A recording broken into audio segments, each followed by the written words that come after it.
Assalamualaikum warahmatullahi wabarakatuh. Selamat pagi anak-anak. Tetap semangat dalam menjalankan pembelajaran daring, khususnya pada pagi hari ini. Saya Bu Indirawati Safitri. Kita bertemu lagi dalam pembelajaran sejarah Indonesia, khususnya di kelas 12. Anak-anak, hari ini kita akan membahas tentang struktur politik dan ekonomi Orde Baru. Tapi sebelum lebih jauh ke materi tersebut, kita harus tahu dulu ya materi sebelumnya, yaitu masa transisi dari pemerintahan Orde Lama ke pemerintahan Orde Baru tahun 1966 sampai 1967. Oke, anak-anak, langsung saja. Kalau kalian perhatikan di slide ya, itu ada gambar Bapak Soekarno dan Bapak Soeharto. Berarti hari ini kita mau belajar transisi. Transisi itu apa, anak-anak? Transisi itu adalah perpindahan masa jabatan dari pemerintahan Soekarno ke pemerintahan Soeharto. Nah, pasti dalam perpindahan ini ada suatu peristiwa. Ya. Oke, nanti kita akan bahas pada pertemuan hari ini. Seperti itu ya. Jadi yang kita bahas adalah masa transisi Orde Lama atau pemerintahannya Bapak Soekarno ke pemerintahannya Bapak Soeharto atau masa Orde Baru. Oke, langsung aja. Baik, anak-anak, selanjutnya sebelum kita lebih jauh membahas tentang transisi atau perpindahan dari Bapak Soekarno ke Bapak Soeharto, kita harus paham dulu mengenai kronologis sistem pemerintahan di Indonesia. Kronologis itu apa, anak-anak? Ya, kronologis itu adalah urutan waktu pemerintahan di Indonesia itu seperti apa sih? Oke, yang pertama, pemerintahan Indonesia itu pertama kali dimulai ketika masa proklamasi kemerdekaan. Ya, waktu itu sidang BPUPKI mencetuskan presiden, terus ada departemen, ada kementerian. Nah, itu pertama kali terbentuk ketika masa proklamasi kemerdekaan tahun 1945. Ketika masa itu sudah, lanjut lagi ke demokrasi liberal atau parlementer tahun 1950 sampai 1959. Mungkin di bab sebelumnya kalian sudah belajar ya, ada 7 kabinet di demokrasi liberal. Kemudian berikutnya ada demokrasi terpimpin Orde Lama, sebutannya itu tahun 1959 sampai 1965, itu dipimpin oleh Presiden Soekarno. Nah, kemudian baru di masa Orde Baru tahun 1966 sampai 1998 itu disebut masa Orde Baru dipimpin oleh Presiden Soeharto. Ya, jadi bisa kalian lihat perbedaannya ya. Maka dari itu hari ini kita akan belajar transisi perpindahannya dari demokrasi terpimpin Orde Lama ke Orde Baru. Jadi ke pemerintahannya Soekarno ke pemerintahannya Soeharto. Nah, itu apa saja sih peristiwanya? Oke, baik, kita simak ceritanya ya.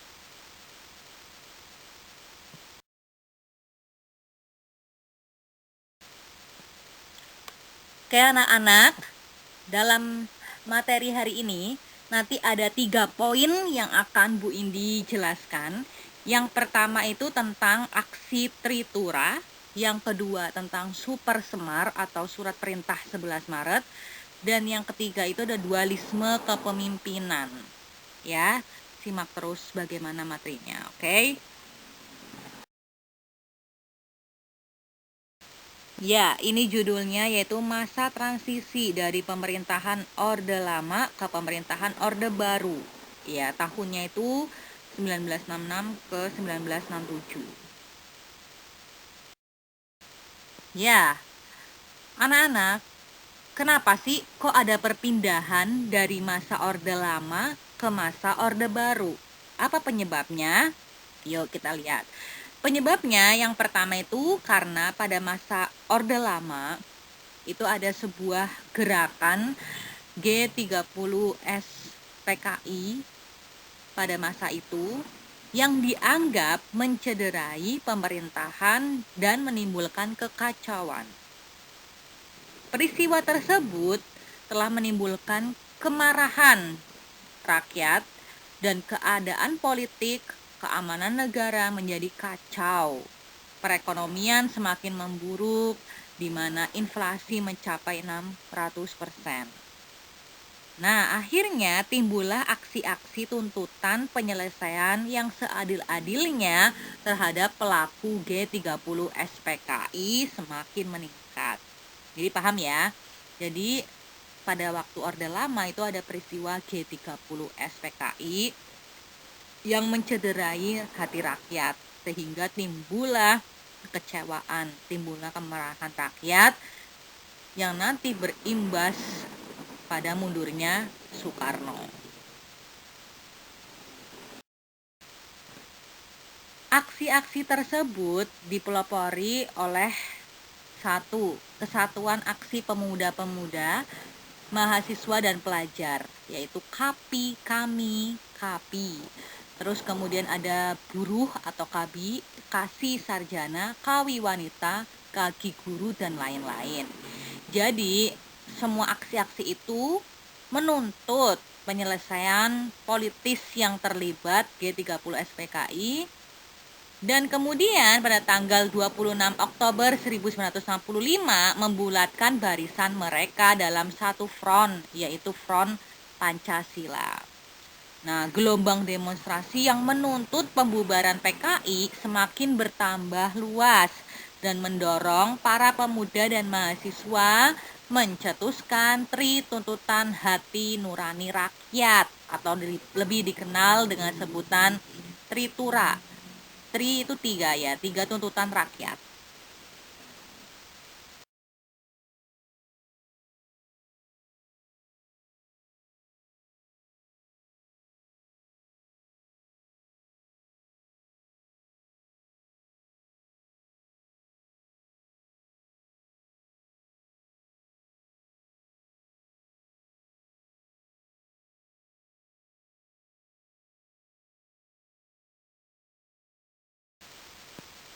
Ya, aksi Tritura itu apa saja?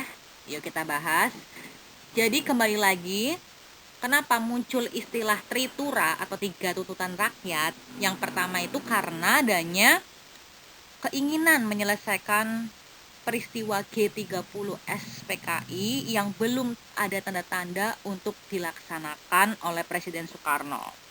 Akhirnya timbullah erosi kepercayaan atau kepercayaan yang menurun dari rakyat kepada Presiden Soekarno serta pemerintahannya. Kemudian hal itu mendorong sejumlah kesatuan aksi para pemuda-pemudi dan juga organisasi-organisasi lainnya berdemonstrasi menuntut Presiden Soekarno untuk membubarkan PKI. Nah, kesatuan aksi itu mereka bersatu menyebutkan atau menamakan dirinya dengan sebutan Front Pancasila. Nah, isi tuntutan mereka itu apa sih? Ya, ada 3 tuntutan rakyat atau dikenal dengan Tritura. Yang pertama, pembubaran PKI. Yang kedua, membersihkan kabinet dari unsur-unsur G30 SPKI. Dan yang ketiga, turunkan harga atau perbaikan ekonomi. Tuntutan rakyat banyak ya supaya Presiden Soekarno itu membubarkan PKI ternyata tidak dipenuhi oleh Presiden. Nah, untuk menenangkan rakyat, Presiden Soekarno mengadakan perubahan Kabinet Dwikora. Kabinet Dwikora itu ketika masa pimpinan Soekarno, ya kabinetnya itu namanya Dwikora. Nah, kabinet Dwikora ini diganti menjadi kabinet 100 menteri. Tapi ternyata belum juga memuaskan hati rakyat karena di dalamnya masih bercokol. Di dalam menteri itu banyak tokoh-tokoh yang terlibat G30 SPKI. ketika pelantikan Kabinet 100 Menteri pada tanggal 24 Februari 1966, para mahasiswa, pelajar, dan pemuda malah melakukan demonstrasi dan memenuhi jalan-jalan menuju Istana Merdeka. Ketika itu mereka dihadang oleh pasukan Cakrabirawa sehingga menyebabkan bentrok antara pasukan Cakrabirawa dan para demonstran yang menyebabkan gugurnya mahasiswa UI bernama Arif Rahman Hakim. Oke, nah keadaan dan situasi saat itu sangat kacau.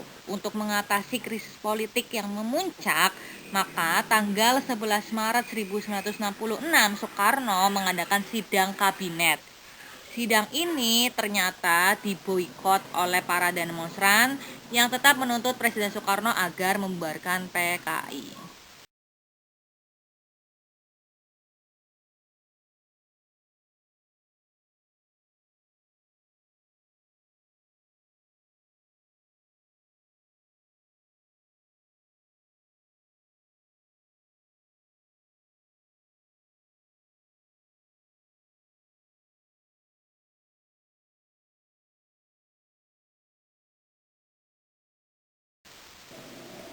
Baik, kembali lagi ke sebelumnya ya.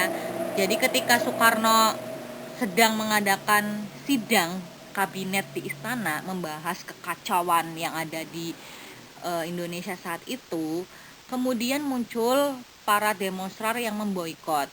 Nah, di sini juga muncul banyak pasukan-pasukan yang tanpa tanda pengenal yang membuat Soekarno itu khawatir.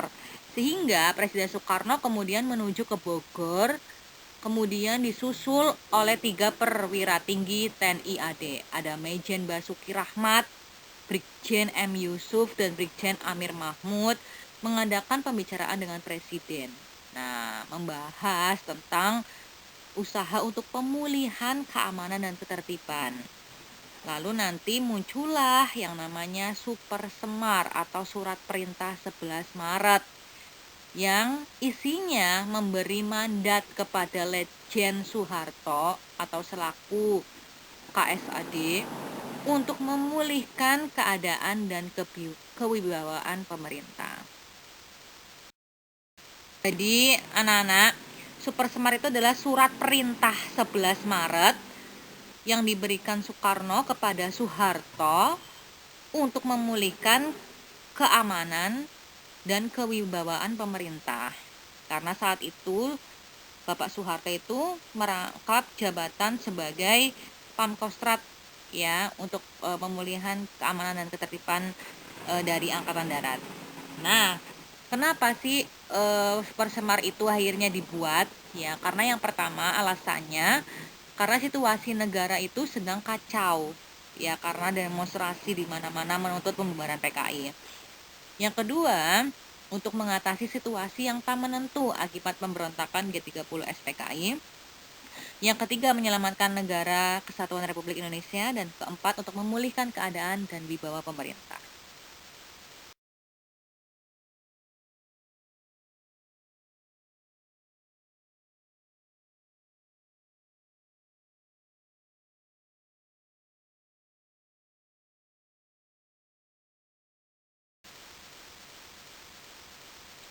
Oke, yang dilakukan Soeharto ketika diminta untuk menerima Super Semar ya, yang dilakukan yang pertama yaitu membubarkan dan melarang PKI beserta organisasinya terhitung sejak 12 Maret 1966. Kemudian setelah itu mendapat dukungan dari masyarakat ya, dan Soeharto meminta pelajar atau mahasiswa untuk kembali ke sekolah ya supaya tidak timbul demo-demo berikutnya. Serta dikeluarkannya tentang keputusan Presiden nomor 5 tanggal 18 Maret 1966 penahanan 15 orang yang diduga terkait dengan pemberontakan G30 SPKI. Kemudian saat itu Soeharto didampingi juga dengan diangkatnya 5 orang Menko dan beberapa orang menteri seperti Sultan Hamengkubuwono IX, Adam Malik, Dr. Ruslan Abdul Ghani, dan Dr. Idam Khalid serta Dr. Lemena. Baik anak-anak, kemudian akhirnya timbul yang namanya dualisme kepemimpinan nasional. Soekarno sebagai presiden dan Soeharto di sini sebagai Pamkostrat yang mengemban Super Semar yang bertugas menciptakan keamanan dan ketertiban masyarakat. Nah, dualisme kepemimpinan berarti ada dua pemimpin yang akhirnya menimbulkan pertentangan politik dalam masyarakat yang mengarah pada munculnya pendukung Soekarno dan pendukung Soeharto. Di sisi lain, Soekarno mulai turun pamornya ya karena adanya kejadian G30 SPKI dan lain-lain. Di sisi lain, Soeharto mulai terangkat karena dianggap menerima aspirasi masyarakat untuk membasmi G30 SPKI. Nah, hal ini tentu membahayakan karena memecah yang namanya persatuan dan kesatuan bangsa.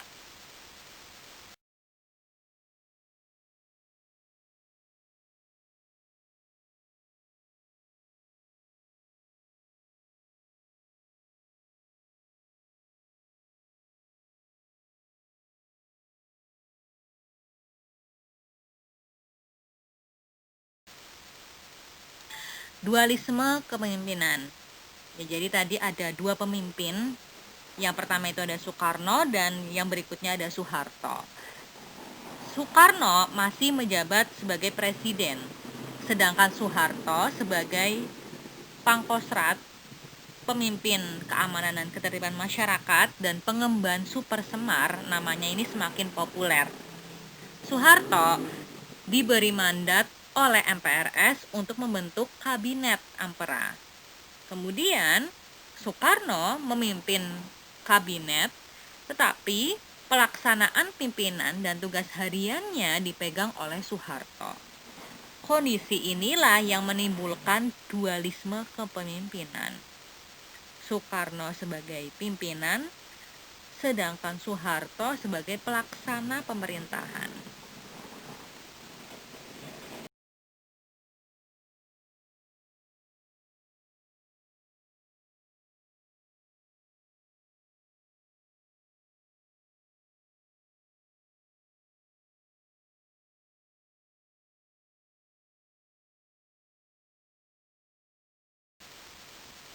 Permasalahan dualisme ini terus berlanjut. Kemudian dalam sidang MPRS yang digelar sejak akhir bulan Juni sampai awal Juli 1966 memutuskan menjadikan Super Semar sebagai ketetapan MPRS. Jadi secara hukum Soeharto itu mempunyai kedudukan yang sama dengan Soekarno, yaitu mandataris MPRS. Kemudian pada tanggal 22 Juni 1966, Presiden Soekarno menyampaikan pidato Nawaksara dalam persidangan MPRS. Jadi kemudian dilengkapi dengan sebutan pelengkap Nawaksara. Pidato Nawaksara itu apa sih? Jadi pidato tentang pertanggungjawaban Soekarno atas peristiwa G30 SPKI. Kenapa Soekarno yang bertanggung jawab? Ya, karena saat itu Presiden Soekarno itu menjabat sebagai presiden ketika peristiwa G30 SPKI. Jadi beliau juga harus ikut bertanggung jawab. Namun ternyata anak-anak, isi dari pidato tersebut hanya sedikit yang menyinggung tentang sebab-sebab G30 SPKI. Jadi intinya, kesimpulannya itu tidak membahas tentang G30 SPKI. Nah, hal itu mengecewakan MPR saat itu dan menganggap bahwa Soekarno itu mengabaikan peristiwa itu. Jadi intinya pidato Nawaksara itu kemudian ditolak oleh MPRS.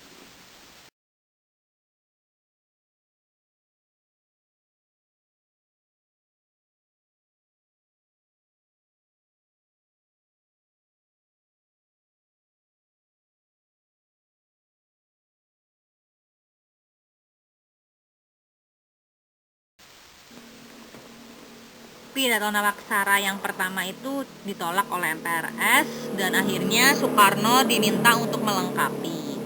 Kemudian disusunlah yang namanya Pelnawaksara atau pelengkap Nawaksara yang intinya tidak mempengaruhi apapun, ya tetap sama saja isi dari Nawaksara tidak mencerminkan tentang peristiwa G30 SPKI, yang intinya malah menambah gawat keadaan politik. Akhirnya tanggal 9 Februari 1967 DPR GR mengajukan resolusi dan memorandum kepada MPRS agar segera melakukan sidang istimewa. Kemudian pimpinan ABRI mengadakan pendekatan pribadi kepada Presiden Soekarno supaya Soekarno itu segera menyerahkan kekuasaannya. Mr. Hardy, dia adalah seorang kerabatnya Pak Soekarno, kemudian menemui Presiden Soekarno dan memohon agar membuka prakarsa untuk mengakhiri yang namanya dualisme kepemimpinan. Karena hal itu yang menjadi sumber konflik di masyarakat.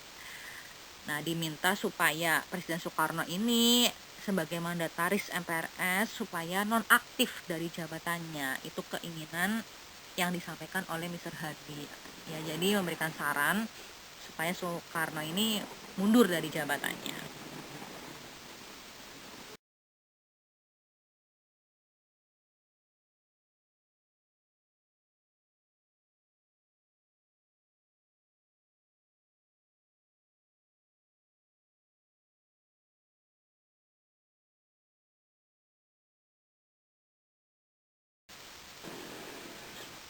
Baik, kemudian Presiden Soekarno menyetujui saran Mr. Hardy. Untuk itu disusunlah surat penugasan mengenai pimpinan pemerintahan sehari-hari kepada pemegang surat perintah 11 Maret 1966 atau 11 Maret. Kemudian Presiden menulis nota pribadi kepada Jenderal Soeharto. Pada tanggal 7 Februari 1967, Mr. Hardy menemui Jenderal Soeharto dan menyerahkan konsep tersebut. Pada tanggal 8 Februari 1967, Jenderal Soeharto membahas konsep surat bersama keempat Panglima Angkatan Bersenjata. Tanggal 10 Februari, Soeharto menemui Soekarno untuk membahas konsep surat dan melaporkan pendirian Panglima Angkatan Darat. Kemudian tanggal 12 Februari Soeharto mulai mengajukan konsepnya kepada Presiden. Tanggal 13 Februarinya para panglima menghadap Presiden.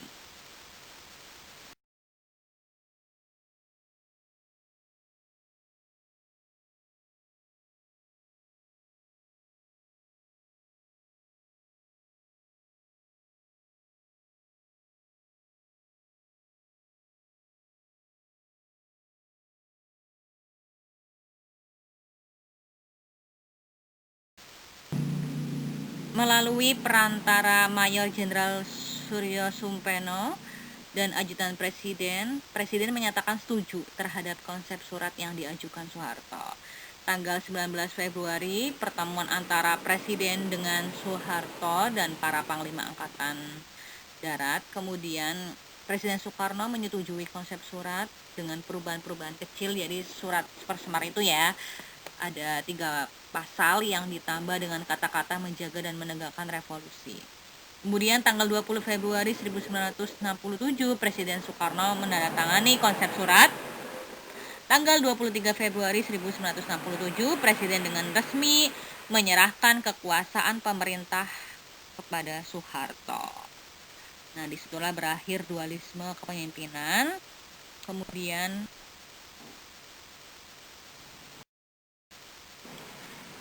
Kemudian pada 12 Maret 1967 Jenderal Soeharto dilantik menjadi Presiden Indonesia oleh Ketua MPRS yaitu Jenderal Ahana Nasution, dan pengukuhan ini mengakhiri dualisme kepemimpinan dan dimulainya era Orde Baru.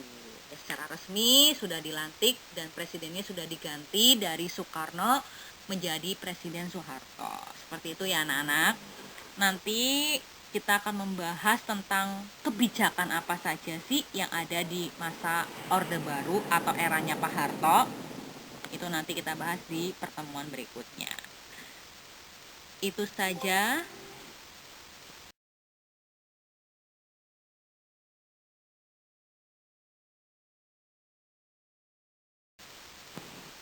Yang dapat Bu Indi sampaikan, jadi ada quotes of the day. Jadi quote of the day-nya adalah janganlah kita lupakan demi tujuan kita bahwa para pemimpin berasal dari rakyat dan bukan berada di atas rakyat.